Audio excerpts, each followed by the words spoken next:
andan?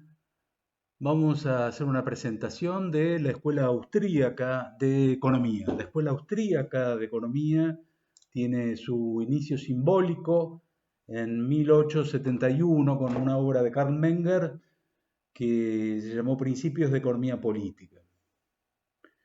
Menger fue uno de los miembros de un nuevo enfoque en la economía que fue llamado la revolución marginalista o revolución subjetivista. Hubo otros dos autores que se los suele asociar a esta revolución marginalista y que son León Walras y Stanley Jevons. Pero estos dos autores, quién sabe, tienen una serie de eh, perspectivas más matematicistas que son adecuadas para enfoques matematicistas como en las facultades de ciencias económicas, pero no para un enfoque rigurosamente basado en la acción humana como la de Karl Menger. Otros autores de la Escuela Austríaca de Economía, y llamamos Escuela Austríaca a esta perspectiva, a este enfoque de pensamiento, porque los miembros originarios eran ciudadanos de Austria. Y entonces era el caso de Menger, el caso de Eugen von Bemberg, Wieser, Hayek, como sea, los miembros más importantes de la escuela austríaca son Ludwig von Mises, Friedrich von Hayek, que estudió primero leyes y después se consagró al estudio, digamos, de la economía. No existía la carrera de economía en aquel momento. Y en Estados Unidos, Murray Rothbard. Así que esos son los autores más relevantes o conocidos o célebres de la escuela austríaca. La escuela austríaca es una escuela que trata de pensar la economía en función de procesos de mercado, encuentra que los procesos de mercado son los más eficientes a los efectos de coordinar la acción social, la acción económica. También desde el punto de vista ético consideran que los procesos de mercado son los más consistentes en ese respecto, y bajo ese tenor lo que buscan es encontrar las mejores conceptualizaciones eh, que describan los procesos de mercado y ahondar, profundizar en el conocimiento de los procesos de mercado, con la intuición de que los procesos de mercado son las herramientas más eficientes y de mejor talante ético para la coordinación social. Por ejemplo, en contraposición a los procesos de asignación política de los bienes. Bueno, muy bien. Mises desarrolla su, su teoría en varios libros, pero este es el más relevante, que se llama La acción humana, Tratado de Economía. El concepto fundamental aquí es el de acción. Acción significa que la gente trata de pasar a un estado más satisfactorio, trata de articular medios para pasar de un estado menos satisfactorio a un estado más satisfactorio. Si ustedes quieren, la conceptualización de acción es análoga a la que se utiliza en el derecho penal, por ejemplo, en la definición tradicional del delito como conducta típica, antijurídica y culpable. La noción de conducta es análoga a la de acción. El intento voluntario, intencionado, que hace un ser humano por tratar de pasar a un estado más satisfactorio. Mises considera que los requisitos de la acción, es decir, cuáles serían las condiciones o requisitos para que haya acción. Él sostiene lo siguiente: se requeriría una primera instancia de malestar, Es decir, el agente económico siente malestar. Un segundo aspecto sería que percibe una situación más atractiva. Y un tercer elemento sería el saber cómo, el know-how de cómo articular medios para llegar al fin propuesto que escondería más satisfacción. Quien sabe, la noción de malestar y la noción de percepción de una situación más atractiva se podrían conjuntar en una sola, porque uno podría decir, bueno, ¿cómo uno siente malestar si no es presumiendo o percibiendo que habría una situación más atractiva? Como sea, esos son los tres requisitos. La última, del saber cómo o el know-how, lo que está diciendo es si uno no sabe cómo facilitar el estado de cosas deseado, entonces no actúa. Uno en un recreo entre clase y clase de la facultad dice, me encantaría pasar 15 minutos en Aruba, pero bueno, si uno no sabe cómo ir y volver a Aruba en 15 minutos, entonces no realiza esa acción. Entonces, Fomise sostiene varios de sus libros en la acción humana, en teoría e historia, en fundamentos de la ciencia económica, la última fundación de la ciencia económica, en esos 4 libros de epistemología y teoría del conocimiento aplicado a la economía, que la ciencia económica ha estado mal fundamentada.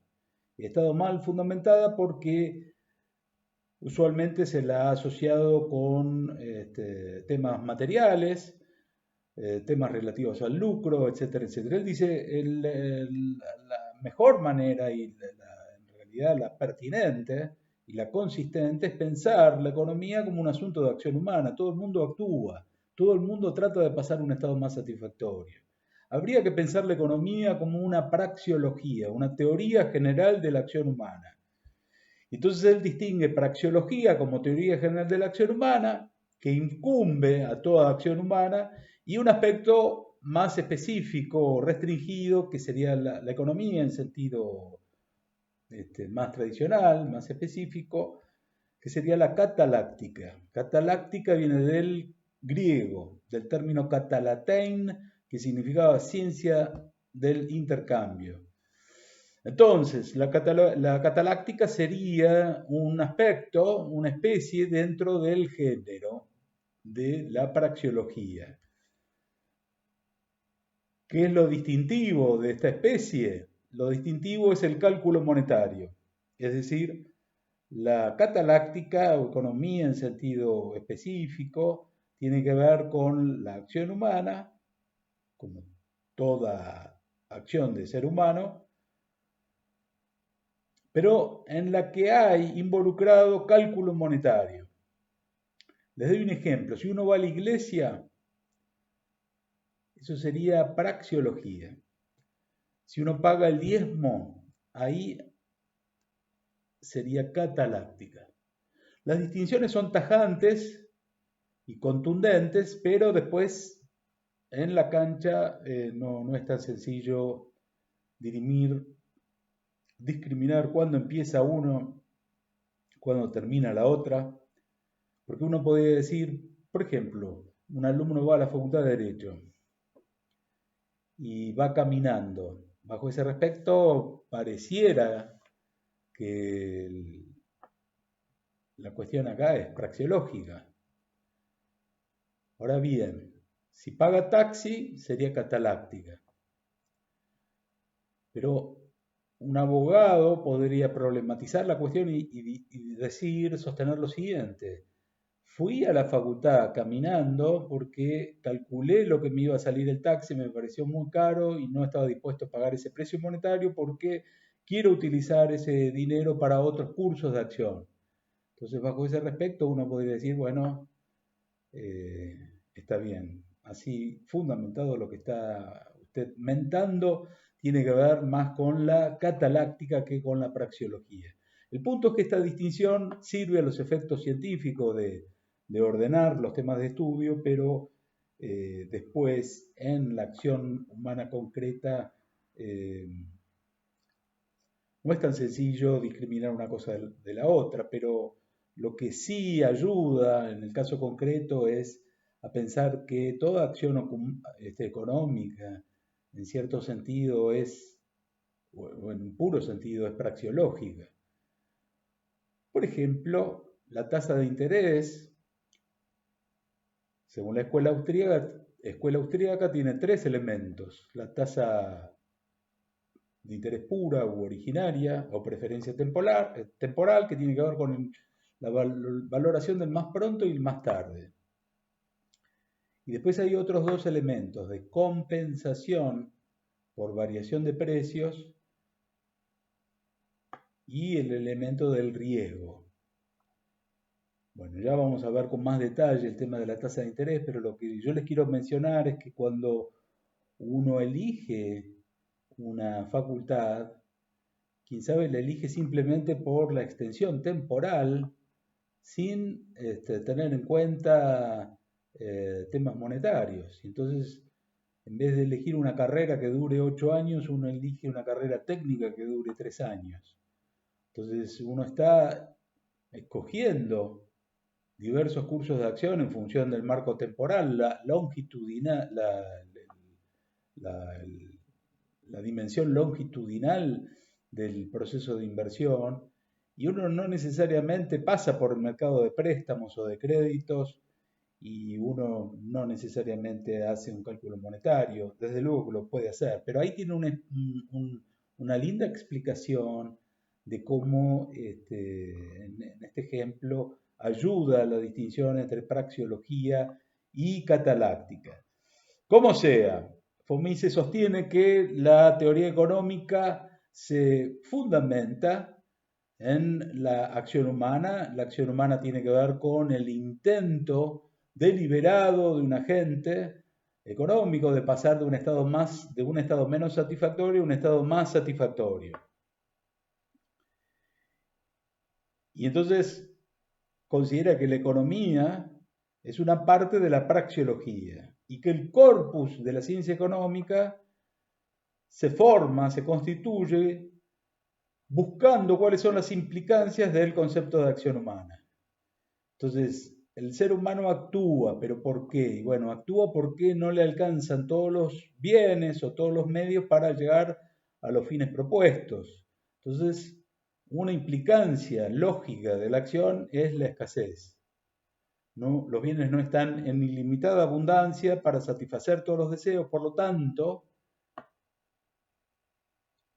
el mundo de la acción humana es un mundo de escasez. Es un mundo en el que el agente económico trata de articular medios para lograr determinados fines. Entonces, la articulación de medios afines y el presuponer que el agente económico está validando relaciones de causalidad son otras implicancias de la acción humana. Si él no considerara que lo que hace lo acerca a estados más satisfactorios, entonces no actuaría. Hay una especie de creencia o confianza en que lo que hace lo va a dejar más cerca, lo va a aproximar a el objetivo más valorado. Entonces, en la medida que hay escasez, también toda acción humana involucra el costo. Esto es, todo ser humano, todo agente económico, cuando elige algo, está renunciando a otra cosa. Yo gasto, no sé, $100 en un libro.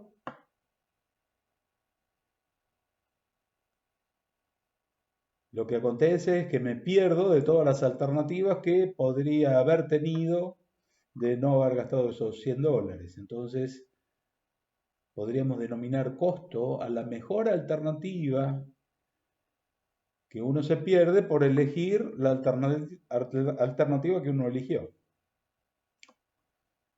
Muy bien, la noción de costo, la noción de tiempo, la noción de escasez son todas implicancias de la acción humana.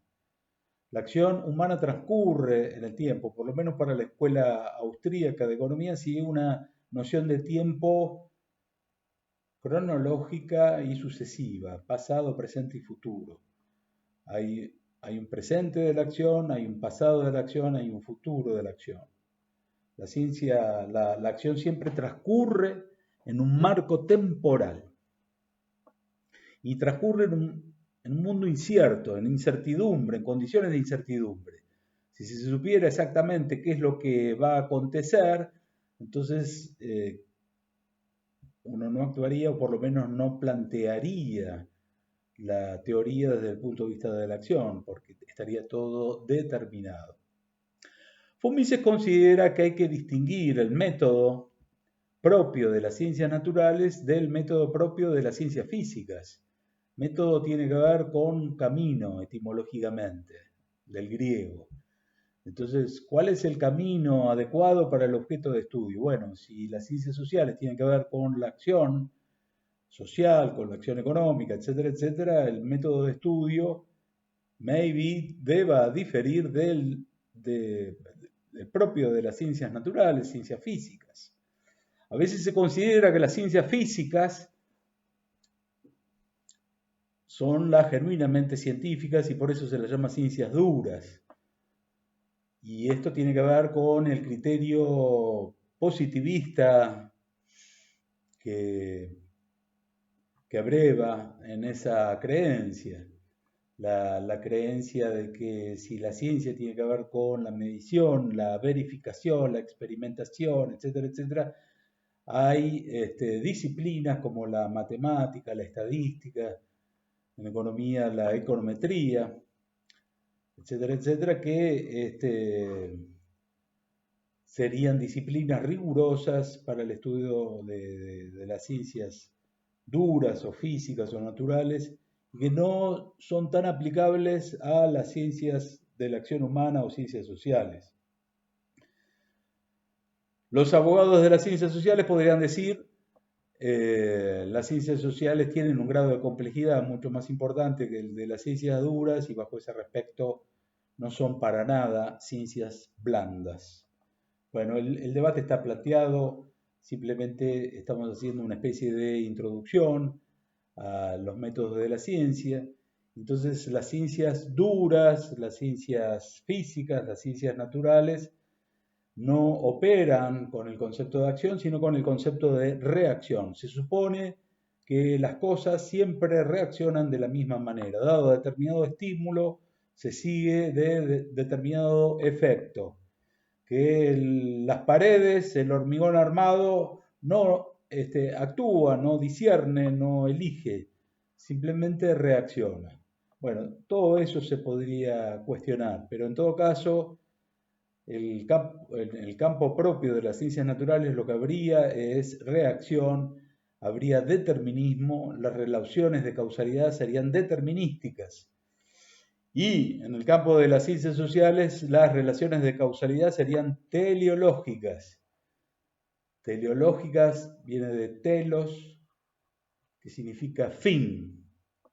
Entonces, la acción tiene que ver con la intención de un sujeto de pasar intencionadamente a un fin deseado o valorado. Entonces, la relación de causalidad sería teleológica en ese sentido.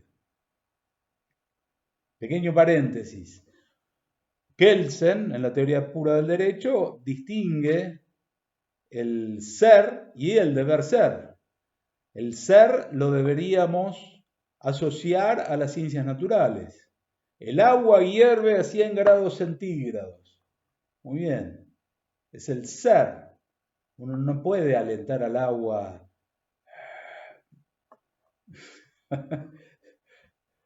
para que caliente antes para el mate. En cambio, el deber ser para Kelsen tiene que ver con, dado determinado antecedente, debe seguirse determinado consecuente. Dado el homicidio, corresponde 8 a 25 años de prisión. Bueno, hay una pequeña aplicación de lo que veníamos charlando bajo esta distinción de ser y deber ser en Kelsen. Como sea, en las ciencias naturales lo que impera es la reacción Y el método propio sería, bajo este respecto, hipotético deductivo. Y entonces en nuestro ejemplo anterior, el agua hierve, la proposición dice el agua hierve a 100 grados. Es una hipótesis. Y lo que se trata es de deducir todas las cosas que están dentro de esa hipótesis. Ahora, la hipótesis justamente no es concluyente en un sentido universal, en un sentido a priorístico, universal para todo respecto y todo momento y todo lugar, sino que provisoriamente es una hipótesis que en todo caso tratamos de falsear y no lo logramos y provisoriamente la tenemos como validada. Ahí hay un libro de Karl Popper, un epistemólogo muy importante en la historia de la ciencia, y uno de sus libros se llama Conjeturas y Refutaciones. Y Conjeturas y Refutaciones es una buena síntesis del método científico tal como lo estamos presentando aquí. Habría otras posibilidades y la cuestión sería ardua y compleja, pero estamos haciendo una especie de introducción al método de la ciencia y de la ciencia económica y como precalentamiento estamos utilizando estos enfoques.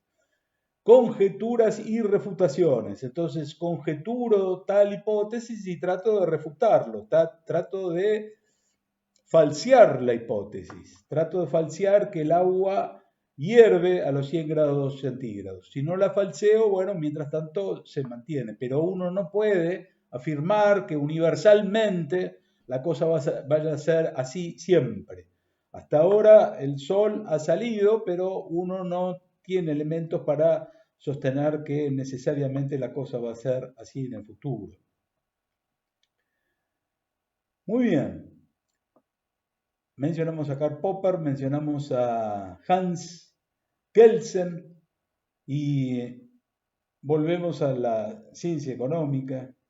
Y Fomise sostenía que la ciencia económica tenía una característica, o su categoría de acción era, y la caracterización de toda la ciencia era formal y a priorística. A priorística significa independiente a la experiencia. Les doy un ejemplo. Ustedes van a una panadería. Se supone que no se sabe qué es una panadería. Es un ambiente físico en el que hay dos seres. Ya estoy implicando toda una serie de cosas. Pero hay un movimiento de uno que entrega unos papeles y otro que entrega una masa de algo. Fomise lo que diría es, para que yo pueda comprender lo que está sucediendo ahí, necesito las categorías praxeológicas. Necesito la categoría praxeológica de medio dinerario, de dinero. Uno de los sujetos es un consumidor, le está pagando a alguien que es el panadero, y el panadero le está dando un bien de consumo que es pan. Bueno, eso sería una especie de ejemplo de cómo las categorías de la praxeología, de la acción humana, de la economía en sentido específico, técnico, restringido, posibilitarían ver que allí hay un intercambio entre dos partes y las dos partes tratan de pasar a un estado más satisfactorio. Uno prefiere tener el pan antes que tener el dinero y el otro prefiere tener el dinero antes que el pan. Muy bien, ese sería, digamos, un pantallazo respecto de por qué Fomises habla de que la acción y la economía tiene un carácter formal y a priorístico. Reforzando, él dice, no necesitamos ir a la panadería para confirmar, para verificar que los dos están pasando a un estado más satisfactorio. Praxeológicamente no nos queda otra de presuponer que los dos seres son racionales y que racionalmente quieren perseguir el estado más favorable desde el punto de vista de sus propios intereses. Si no fuera así, no harían ese intercambio. Entonces el método propio de la ciencia económica sería axiomático deductivo. Se parte del axioma de acción, es decir, es una especie de postulado, y von Mises sostiene que más allá de la acción no cabría ir más allá. Y lo que uno busca es deducir todo lo que está incluido, involucrado, implicado en el concepto de acción. Entonces el método propio de la praxeología sería axiomático deductivo, y el método propio de las ciencias naturales sería hipotético deductivo. Muy bien.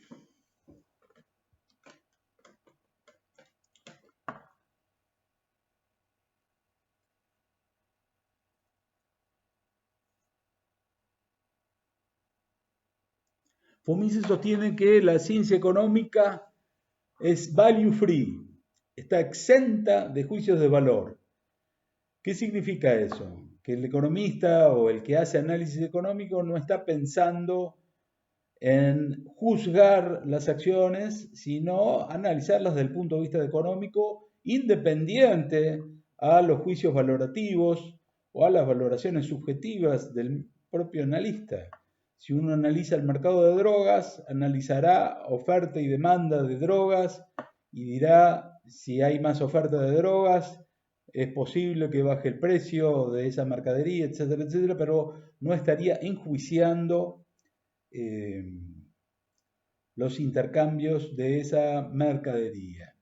Desde el punto de vista moral o ético, desde luego que puede haber perspectivas que consideren las cosas de otra manera.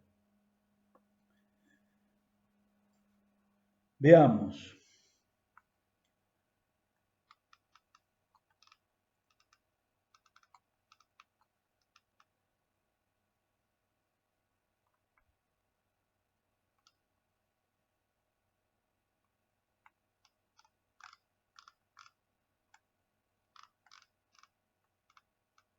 ¿Qué es lo que aprendimos hoy? Les voy a mandar una foto de la pizarra, operaría como una especie de pizarra virtual. Entonces, estamos haciendo una presentación de la Escuela Austríaca de Economía y fundamentalmente desde la perspectiva de von Mises y este libro de von Mises que se llama La acción humana, Tratado de Economía. Otro de los autores, seguidor de von Mises, es Murray Rothbard, otro ladrillo, Man, Economy and State. Los autores, entonces, más relevantes de la escuela austríaca son Karl Menger, que es el autor que simbólicamente funda la escuela austríaca en 1871 con el libro Principios de Economía Política. Otros autores son Eugen von Bembaverk, que tiene una teoría del capital importante, von Mises, Friedrich von Hayek, Murray Rothbard. ¿Cuáles son los requisitos de la acción humana? Los requisitos son, para von Mises, en este libro, malestar, percepción de una situación más atractiva y el saber cómo, o know-how, saber cómo articular medios para llegar al fin propuesto. Si uno no lo conoce, entonces no actúa. Distingue praxeología y cataláctica. La praxeología sería la teoría general de la acción humana y la cataláctica, aquella parte de la praxeología en la que impera el cálculo monetario. ¿Cuáles son las implicancias de la acción? Y bueno, en toda acción está implicado que haya escasez, que haya relación de medios afines, que haya relaciones de causalidad creídas por los agentes económicos. La acción económica transcurre en el tiempo, en un mundo de incertidumbre. Para von Mises, la economía es el corpus de conocimientos que se desprenden del concepto de acción humana. La acción humana entonces sería el eje de la ciencia económica y sería value free en el sentido de es una ciencia exenta de juicios de valoración. No va a enjuiciar las acciones, sino va a tratar de comprenderlas, va a tratar de entenderlas. Y Mises hace una distinción entre conceptualización y comprensión. La conceptualización tiene que ver con el forjar conceptos o leyes de la economía. Por ejemplo, invariadas las restantes circunstancias, si se incrementa la oferta monetaria, los precios tenderán a subir. Entonces, ese podría ser un ejemplo de ley económica.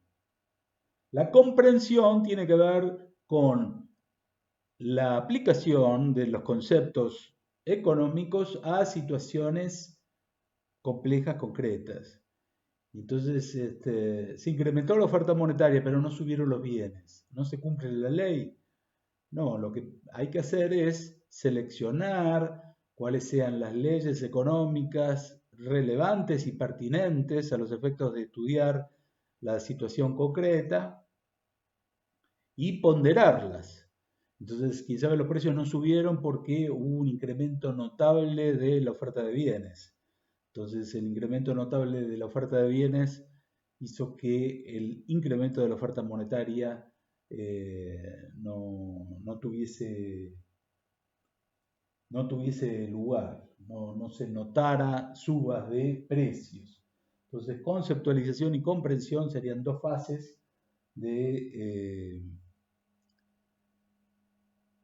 que uno debería tener en cuenta a los efectos del análisis económico.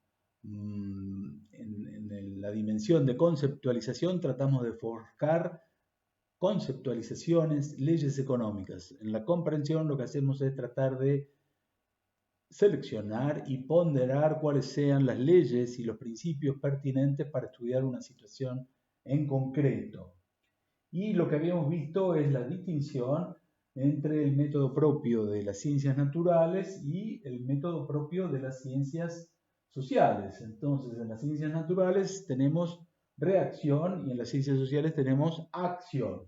Las relaciones de causalidad son determinísticas en las ciencias físicas y la causalidad es teleológica en las ciencias sociales. El método propio de las ciencias sociales o de la praxeología sería axiomático-deductivo y el método propio de las ciencias naturales sería hipotético-deductivo. Entonces, Mises considera que el método de la ciencia económica tiene que ver con lo que él llama individualismo metodológico. Y lo que él está diciendo es que los únicos que actúan son los individuos. Entonces, ¿qué es lo que ocurre cuando uno dice que actúa el Estado, decidió tal y tal cosa? El Estado no decide nada. Lo que hay son individuos que actúan, que son investidos de prerrogativas jurídicas y entonces las decisiones que ellos toman están investidas de legitimidad jurídica, etcétera, etcétera. Pero él considera que los estados, las naciones no actúan, son individuos los que actúan y entonces él resalta continuamente que el método propio tiene que ser el método individualista metodológico o del individualismo metodológico. Entonces en las ciencias duras o las llamadas ciencias duras, lo que hay es un método hipotético deductivo, conjeturas y refutaciones, y lo que se busca es explicar desde fuera cómo opera la materia o cómo opera lo físico o cómo opera lo natural, y por eso se lo llama explicativismo. En cambio, en las ciencias sociales, en las que impera la acción social, la acción económica, lo que impera es tratar de comprender la acción humana y por eso se la llama comprensivismo. Y esto tiene mucha relación con uno de los autores clásicos de la sociología que se llama Max Weber. Hagamos un repaso de todo lo que vimos ahora, teniendo en cuenta preguntas orientativas para guiar justamente el estudio de este texto o de estas cuestiones. Primera pregunta, ¿cómo caracterizaría la escuela austríaca de economía? ¿Quién originó esta corriente de pensamiento? ¿Quiénes son sus autores principales? ¿Cómo conceptualiza von Mises a la economía? ¿Qué significa praxeología y cataláctica? ¿Cómo podría definir, pregunta 3, cómo podría definir a la acción humana? ¿Cuáles serían los requisitos de la acción humana según von Mises? ¿Cuáles son las implicancias básicas de la acción?